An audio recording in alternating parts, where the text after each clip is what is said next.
न्याय और अन्याय की परिभाषा क्या होती है? जब दिल्ली के अंदर कोई आंसू बहता है तो उसकी कीमत बहुत ज्यादा क्यों हो जाती है और जब झारखंड के रांची के अंदर छात्र वही आंसू बहाते हैं तो उसकी कीमत करने वाला कोई क्यों नहीं रह जाता है? जब दिल्ली के अंदर छात्र प्रोटेस्ट करते हैं तो देश के शिक्षा मंत्री को इस्तीफा देना पड़ता है और जब झारखंड के रांची के अंदर जब छात्र प्रोटेस्ट करते हैं तो सरकार चला रही पार्टी के हैंडल से उनके लिए दलाल जैसे टैग का इस्तेमाल किया जाता है और पुलिस के द्वारा बैरिकेटिंग लगा करके उनको सामान्य सा संविधान मार्च नहीं निकालने दिया जाता है। क्यों कोई बात नहीं करता है कि दिल्ली के अंदर जिन मुद्दों के ऊपर प्रोटेस्ट किया जा रहा था उससे ज्यादा गंभीर और संगीन आरोप झारखंड में है। वहां ओएमआर शीट में गड़बड़ी से लेकर के व्यवस्था के अंदर नौकरियों के लिए रेट कार्ड तक तय किए हुए हैं।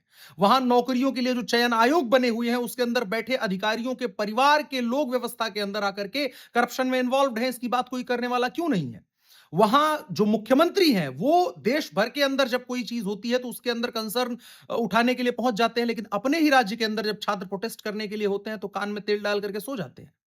सवाल इस बात का होता है कि जो लोग दिल्ली के प्रदर्शन पर और दिल्ली में हो रहे प्रोटेस्ट पर आंसू बहा रहे थे, उन लोगों को रांची के अंदर जो छात्र प्रोटेस्ट कर रहे हैं उन लोगों के आंसू क्यों नहीं दिखाई देते हैं?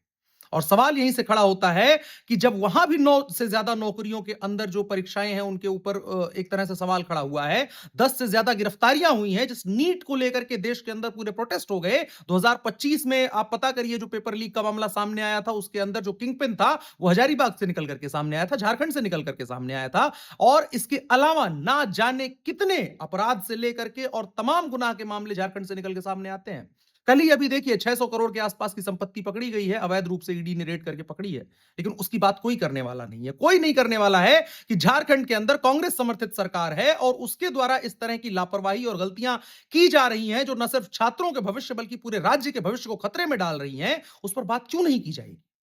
शायद नहीं की जाएगी, शायद नहीं की जा सकती है क्योंकि दिल्ली में वो व्यवस्था जो बन रही है उसको एक उसके नैरेटिव को सूट करता है। दिल्ली में जो बैठे हुए छात्रों के आंसू हैं वो बड़े कीमती हो जाते हैं क्योंकि राजधानी में वो बह रहे हैं।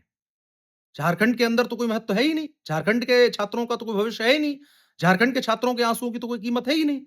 उनके कीमत की बात तो की ही नहीं जा सकती है ना। उनके आंसुओं की कीमत की बात हो जाएगी फिर तो पंजाब के छात्र भी पूछने लगेंगे हमारे आंसुओं की कीमत कहां है।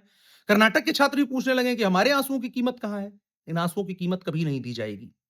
और इसके बाद ये कहना बेईमानी नहीं रह जाता है कि दिल्ली के अंदर जो प्रोटेस्ट हो रहा था वो सिलेक्टिव आउटरीच था। उसमें छात्रों के हितों की बातें कितनी थी और छात्रों के हितों के लिए कितना प्रोटेस्ट किया जा रहा था वो अब सवालों के घेरे से बाहर नहीं रह पाएगा क्योंकि देश के अंदर और भी राज्य हैं और भी व्यवस्था की सरकारें चल रही हैं। और अगर आप उनके खिलाफ बात नहीं करेंगे, उनके प्रश्नों को नहीं आप एड्रेस करेंगे तो आपके विरुद्ध भी आपकी जो पूरी व्यवस्था थी जो छात्रों के हितों की बात करने के लिए अचानक से उठ खड़ी हुई थी उसके ऊपर भी प्रश्न खड़े होंगे।